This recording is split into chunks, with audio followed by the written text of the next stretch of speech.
गिबियावनो नोंथांमोननि ससियेल मिडियानि गेजेरजों साफ्रोमबो बिटिसिनि रायजो राजा आरो आसामनि साफ्रोमबो सुबुंफोरनिसिम आंनि दुर्गा फुजानि बयनिसिम आंनि गोजोननाय आरो खुलुमनायखौ जासिबाय।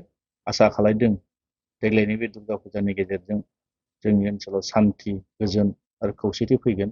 मानोना जिबायदिहै जोंनि बिटिसि ओनसोलाव जोंनि बिमा दुर्गा देबिया जाहाथे जोंखौ साफ्रोमनिसिमबो बोर आरो आशीर्बाद होयो आरो जों साफ्रोमबो गोग्गो देहा लानानै बे बुहुमाव मोजाङै थांना थानो हाथों आरो गावनि जिबनाव साफ्रोमबो बिटिसिनि रायजो राजाफ्रा मोजाङै आवगायलांनो हाथों बेखौ बिमा दुर्गा देबिया जाहाथे साफ्रोमबो जोंनि बिटिसिनि सुबुंफोरखौ मोनसे गोहो होयो।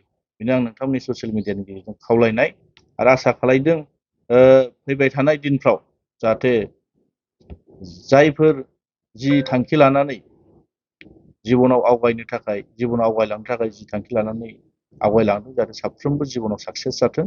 मानोना दिनैनि बोथोरा जिबायदि बोथोर बे बोथोरखौ जाहाथे बिमा दुर्गा देबिया जाहाथे गासैखौबो जाहाथे मोजांखौ जाहाथे हास्थायनानै जाहाथे गाज्रिखौ जाहाथे गावनि गोहोनि गेजेरजों गासैखौबो माने आवगायलांनायाव मोजां बोर सारस्रिहरो।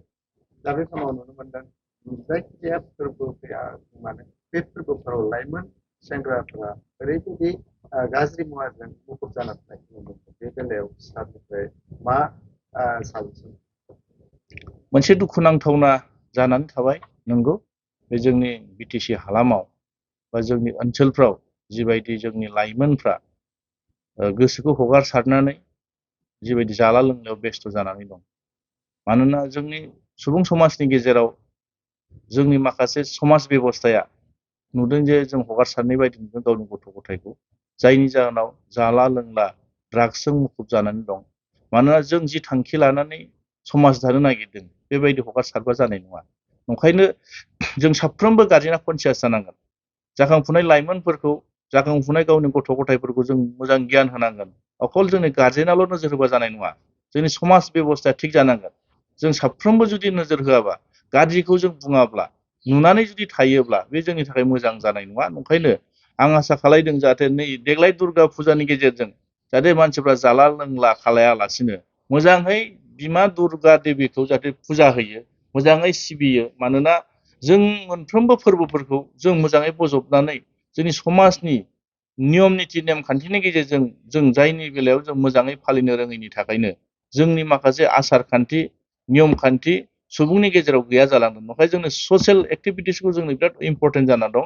जोंनि समाज बेबस्थाया जोंना बायफ्लेजोबना दं। समाज बेबस्थाखौ जों थिग खालायथारनांगोन। ओंखायनो आं खावलायदों जाहाथे जों साफ्रोमबो बिनि सायाव नोजोर होनाया मोजां आरो।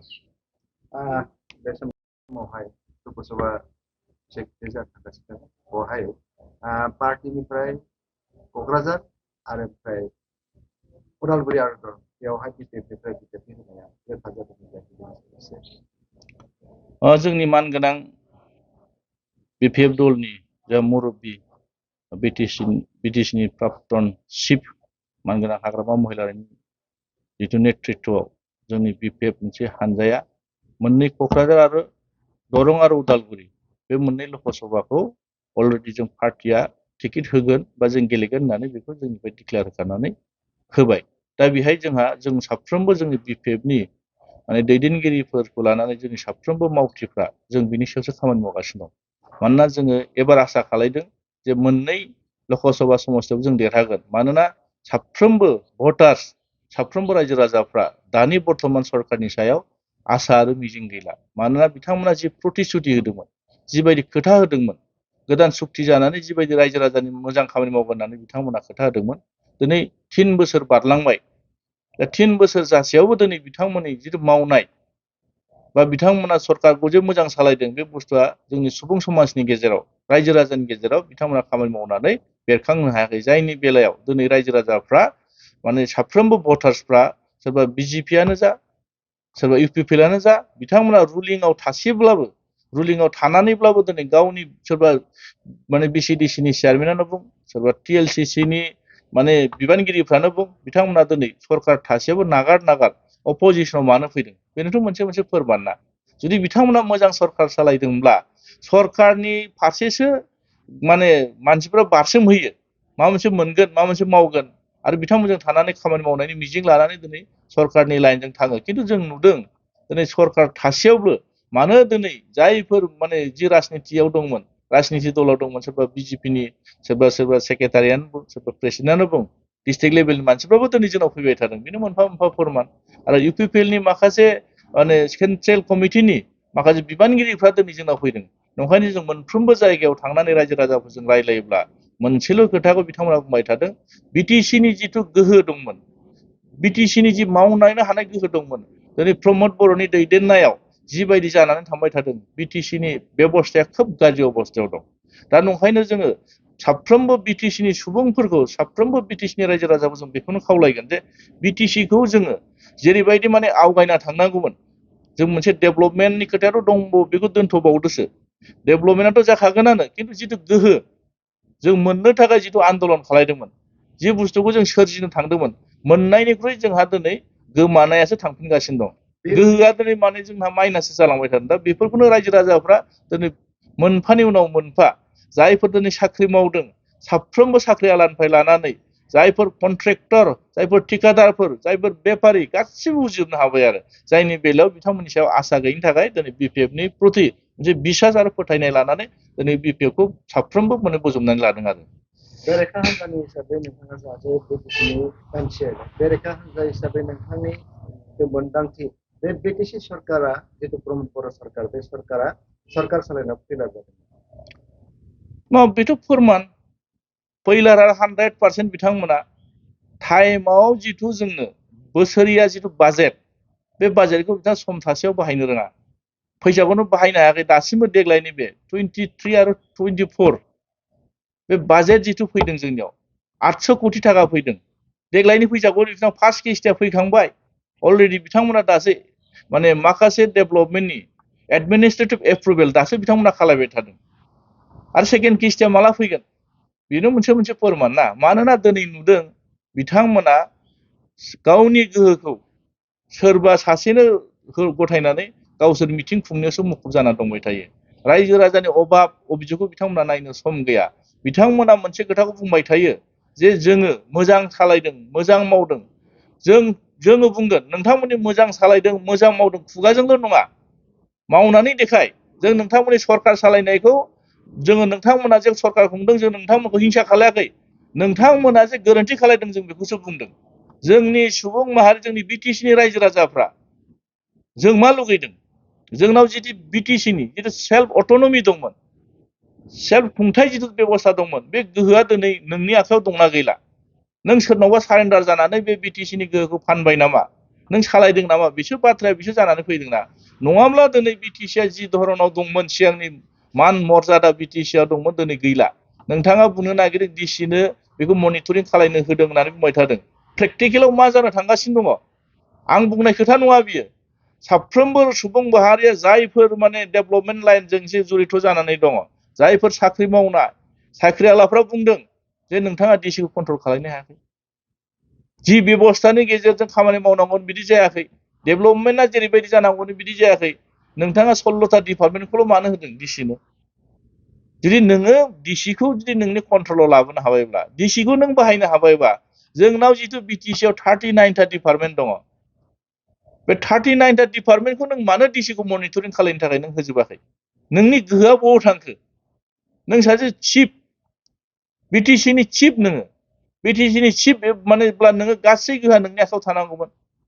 मानो सम मथे नों थाखाखौ खरसा खालामनो हायाखै फैसायाथ' थांनाय 17 बोसोराव खामानि खोथा दाबिदार खालायग्राफोरनि सायाव बेस खालायगोन सोर एमपिनि थाखाय गावखौ फिट साननानै गाव टिकेट क्लेम खालायगोन टिकेटखौ दा माने टिकेट बिगोन बिथांमोननि सायावनो जोङो पार्टिया डिसिसन हाइ कमान्डआ डिसिसन लागोन बियो मालाय जोंनि मानगोनां माने बिपिएफनि हाग्रामा सारा बेखौ डिसिसन लागोन आरो जायआ बे देरहाथावना बेखौनो जों होगोन आरो दिनैसिमबो बे बुथुआ जोंहा सारा मोनसे खोथा बुंदों मानगोनां हाग्रामा मलियारि सारा मोनसे खोथा बुंदों नभेम्बर बा डिसेम्बरनि गेजेराव माने पार्टिनि नामखौ डिक्लेयार खालायगोन होननानै बुंदों आरो बे गेलेगोना फाइनाल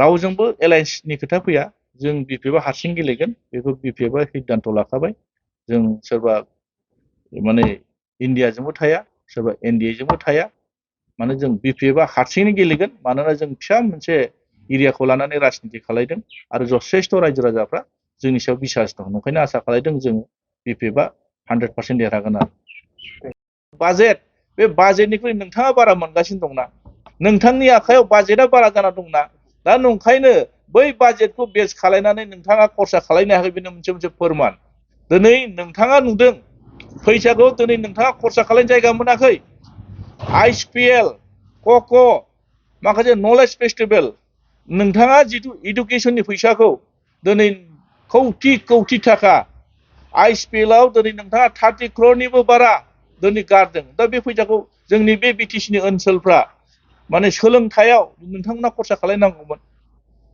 सोलोंथाइनि नामाव नोंथाङा बाजेट लादों इडुकेसननि नामाव बाजेट खालायनाय फैसाखौ नों दिनै खेलाव मानो गारखो दा बेफोर मोनफा मोनफा थगायनाय जायाखै नामा बेफोरनो दिनै फोरमान नंखायनो नुदों रायजो राजाफ्रा बिटिसिनि दा बर्थमान गभर्नमेन्ट दं होननानै फोथायनो हायाखै थगायबाय थादों अरुणोदयनि नामाव मानसिफोरखौ प्रलोभन होनानै थगायदों आरो बिदिनो गोबां धरनाव रेशन कार्ड बानायनायनि नामाव नोंथांमोननि ग्रासरुट लेभेलाव जायफोर चेयारमेन मेम्बार बिथांमोना नोङो जिबायदि फिसा फिसा खोथाजोंनो थगायनानै रायजो राजाखौ दोनबाय थानो नागिरदों जायफोर मोनथावना जायफोर रान्दि मानसि जायफोर दुखिया न'खर बे अरुणोदय स्किमखौ नोंथांमोना मानो होआखै नोंथांमोना लाङै लाङै मिटिं खालाय खालाय मा फोरमान खालायनो नागिरदों दुखिया मानसिफोरनि जाहाथे मोननांगौ जुदि नोंथांमोना आसनि खालायदोंब्ला बेहायथ' नोंथांमोना मोखां नायै नायै सोरबा बिपिएफ सोरबा गुबुन अन्य राजनिति दलनि होननानै नोंथांमोना मा फोरमान खालायनो नागिरदों बेनोथ' नोंथांमोननि बेस्ट माने फेलरा बेनो बेरखांगोना नंखायनो नुदों दा बर्थमान इउपिपिएल सरकार बिटिसिआव सलायनाया खोब मोनसे गाज्रि थासारियाव दङ बिथांमोना गावसोरनो गावनि सायावनो फोथायनाय गैया गावनि गभर्नमेन्टआव थानाय जायफोर रुलिंआव थानाय एमसिएलएफोर बिथांमोनानो फोथाया बिथांमोना नांगौ बायदि स्किम मोनाखै नांगौ बायदि खामानि मावनो हायाखै नंखायनो रायजो राजा साफ्रोमबो बिटिसिनि सुबुं माहारिफ्रा सांग्रां जानाया मोजां बिटिसिआ जोंहा जेरैबायदि माने डेभेलपमेन्ट जानांगौमोन जेरैबायदि माने गोहो बारायनांगौमोन जोंनि गोहोआ खमायदोंसो बारायाखै बे बिटिआर सुक्तिया दाबो दिनैसिमबो बिथांमोना गावसोरसो जबरदस्ति नामखौ बिटिआर बुंबाय थादों लिगेलि दाबो कनस्टिटिउसनेलि बिथांमोना बेखौ फाइनाल महर होनो हायाखै दासिमबो बिथांमोना बिटिआर होननानै नामाकरन बे कनस्टिटिउसनेलि बिथांमोना एप्रुभ खालायनो हायाखै नंखायनो मोनफ्रोमबो बिटिसिनि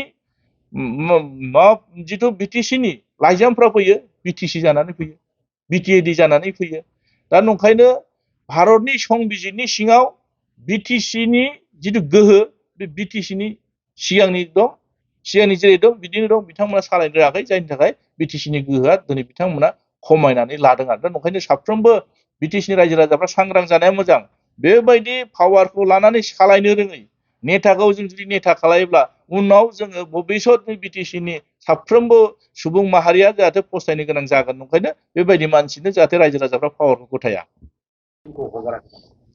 बिराद माने बिथांमोना जि खोथा बुङो थगायो बर्थमान दानि बिटिसि सलायनाय जायफोर चिफ डेपुटि चिफ इएमफोर बिथांमोना बिराद थगायो बिराद थगायसुला थगायनायनि बाहेरा जेबो गैया जोंनो मात्र रुलिंआव नङा अपोजिशनाव थानाय एमसिएलएफोरनो जों एलइडि जाय जोंनो एलइडिखौल' होयो एमसिएलएफोरनो इयारलि जिथु बाजेट होयो बेखौल'सो होयो बिनिफ्राय मोनसेबो बिथांमोना जोंनो होआ आरो जों होनाय खामानिखौ बिथांमोना मावा खिन्थु नामखौ जोंखौ फुनदेरबाय थायो बिथांमोना नंखायनो नुदों जे देग्लायनि जिथु बाजेट बे बाजेटआव जोंनो होआखै बिनि 2 बोसोर सिगां जिथु बाजेट हमदों बेहाय गरसेबो थाखा जोंनो होआखै मोनसेबो स्किम जोंनो हराखै बिथांमोना गावसोरनो रानलायनानै जानो थोआ बिथांमोना मन'लायगाय थायो दा अब्ला जोंनो बहा होनो बिथांमोनालाय सासे एमसिएलए जानानै नोंथाङाबो रायजो राजानि गोबां खामानि मावनो गोनां दङ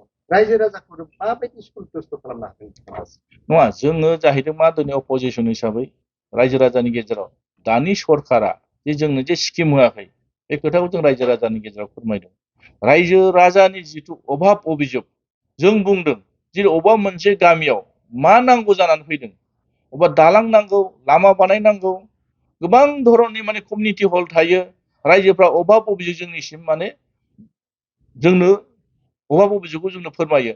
बे अभाब अभियोगखौ जोङो बर्तमान रुलिं सरकारनि जायफोर डिपार्टमेन्टेलि हेड बेहाय जेब्ला जोङो जोंनि स्किमखौ प्रायरिटि हिसाबै जों एक्सन प्लान गथायनो नागिरोब्ला बिथांमोना बेखौनो एक्सेप्ट खालाया। दा बिथांमोना जुदि बे ओनसोलाव आंनो मावनो होनाङा, आं लुगैयाखै नोंथांमोना जुदि आंनो होनो गोसो गैयाबा, खिन्थु लकेल माखासे ओनसोलफ्राव डेभेलपमेन्ट खालायनायनि दायित्वआथ' नोंथांमोनाव दंना। डिपार्टमेन्टेलि हेड जायफोर पिडब्लिउडि माने डिपार्टमेन्टनि खामानियाव बिथांमोना सोनानै हो, एक्सन प्लानाव सोनानै प्रायरिटि लिस्ट लाबोनानै खामानि माव। नोङो दिनै इरिगेसन बेहाय नोंथांमोना माव। दा नुदों बिथांमोना जि धरनाव गभर्नमेन्ट सालायदों, माने गावसिनि जिबायदि साननाय, गावस्रा जेब्ला बेनिफिट जायो अब्लासो बिथांमोना स्किमखौ हमो। जेब्ला बे जायगायाव बे ओनसोलाव अबेबा मोनसे स्किमा जुदि डेभेलपमेन्ट जानांगौब्लाबो बेहाय जुदि गावस्रा बेनिफिट जायाबा बिथांमोना बे स्किमखौ हमा। नंखायनो नुदों बिथांमोना जे थगायथारदों बे फोरमान जानानै दं। आरो नंखायनो आं साफ्रोमबो माने बिटिसिनि रायजो राजाखौ खावलायगोन जे बिथांमोना जे हरनाय बाजेटखौ सम बायदि बिथांमोना खरसा खालायनायाखै, फैसा रिटार्नसो जालांबाय थादों। मानोना बिटिआरनि फैसा बिथांमोना बुंबाय थायो 1500 कोटी टाका हरबायथ' फैसाखौ। आसाम सरकार, भारत सरकारा अलरेडि स्टेटआव बाजेट हमनानै बिटिसिआव हरबाय, बिथांमोना डिपिआर खालामनो हायाखैनो, एस्टिमेट बानायनो हायाखैनो। दा बिथांमोना बे फैयाखै फैसाया। एनडिएफबि मार्टियार्सफोरनि नामाव फैसाया फैबाय, खिन्थु बिथांमोना मा खालायदों, दासिमबो एनडिएफबि फेमिलियानो जा बे बर' हारिनि थाखाय नांनाय जायफोर मुंख्लं, बे मुंख्लं न'खरफोरनो दासिमबो बालाफोरखौ होनो हायाखै। फैसा फैनानै थांबाय, 25 कोटी फैनानै रिटार्न थांबाय, आरो 25 कोटी फैबावदोंमोन, बिथांमोना 10 कोटी होनानै 15 कोटी टाका रिटार्न थांबाय। दा नंखायनो नुदों बिथांमोना दिनैसिमबो भेरिफिकेसन पिरियडआवनो दंबाय थायो। पस्टमर्टम रिपर्ट नांगौनो, पुलिस रिपर्ट नांगौनो। आन्दलन समाव जायफोर मुंख्लं जाबाय बै मुंख्लंफोरनि माला पस्टमर्टम माने खालायनो हानांगौ जाखो न'खरनि मानसिफ्रा? पुलिस भेरिफिकेसनखौ मोरै खालायनो हानांगौ जाखो? दा सरकारा नोंथांमोनानो सालायदों, गभर्नमेन्टआ नोंथांमोनानो सालायदों, पुलिसा नोंथांमोननि आन्दारावनो दङ। अब्ला नोंथांमोना बेखौ नोंथांमोनासो थिनदोंना, थारमाने होनो गोसो गैया। नोंथांमोननि आखायाव फैसा गैया, थगायबाय थादों, फैसाखौ माने हरबाय होनना बुंदों, बेखौनो नोंथांमोना बेलेग खामानियाव बाहायदों। नंखायनो नुदों बे गासिबो नोंथांमोना थगायनाय, नोंथांमोननि थगायनाय जिथु नाटक, नोंथांमोना जि नाटक खालामबाय थादों बेखौ रायजो राजाफ्रा बुजिनो हाखाबाय। नंखायनो साफ्रोमबो सुबुंफ्रा सांग्रां जानाया मोजां। बिथांमोना गोथार गोसो लानानै बिटिसिखौ डेभेलपमेन्ट खालायनो हायाखै। 17 बोसोरनि खोथा बुङै बुङै बिथांमोना एरायनानै थानो नागिरो। बिराद दुखुनांथावना खोथा बियो। नोंथांमोननो होदों, नोंथांमोननो मेन्डेटखौ होदों, नोंथांमोना दिनै बिटिसिखौ जों मोजां सालायनायखौ लुगैयो, नोंथांमोना बिटिसिखौ मानो मोजां सालायाखै? सोरखौबा बुंनानै दाय एरायना थाबाथ' जानाय नङाना। नंखायनो दिनै नुदों बिटिसिनि साफ्रोमबो सुबुं माहारिया, भटार्सफ्रा जिबायदि बिपिएफनि मिथिं जायोबा लोब लोब फैनानै जयनिं जादों। आरो बिथांमोना बुङो बे गासिबो नाटक, गावनि मानसिफ्रानो गावनावनो आरो जयन जाफिनदों होनबाय थायो। नोंथांमोना बिदि साननानै थाबाय था, जोंहा बेयाव बुंनांगौ दरकार गैया। बिपिएफआव जथेस्थ' दिनै रायजो राजाफ्रा मोनसे बिसास आरो फोथायनाय लादों। फैबाय थानाय दिनाव बिपिएफआ पावाराव फैगोन आरो जोङो जि सानदों, रायजो राजाफ्रा जि लुगैदों बेखौ जों मावनानै होगोन आरो। बङाइगाव सापागुरि र'डआव थानाय मेगना हुन्डाइ श'रुमा लानानै फैदों नोंथांमोननि सेराव फुजानि स्पेशेल अफार। ग्रेन्ड i10, नियस, i20, एनलाइन, अरा, भेरना, आलकाजार बेफोर समायना गारिफोर फुजानि स्पेशेल अफारा फैगौ 30 सेप्तेम्बरसिम थागोन। 50,000सिम गारि लानानै गारि अफार नोंथाङा मोनफुंनो हागोन। अब्ला मानोथो गोबाव खालामनो? थाबैनो नोंथाङा बङाइगाव सापागुरि र'ड एबा लामा सेराव थानाय मेगना हुन्डाइ श'रुमाव नोंथांनि फसायनाय गारिखौ लाहैदो। गोबां मिथिनो थाखाय नैबे जानबुं नाम्बार 9101093856, 8011827497, 70027967336, 70026948111 आव खौरां लाहर। मेगना हुन्डाइ श'रुम बङाइगाव सापागुरि र'ड।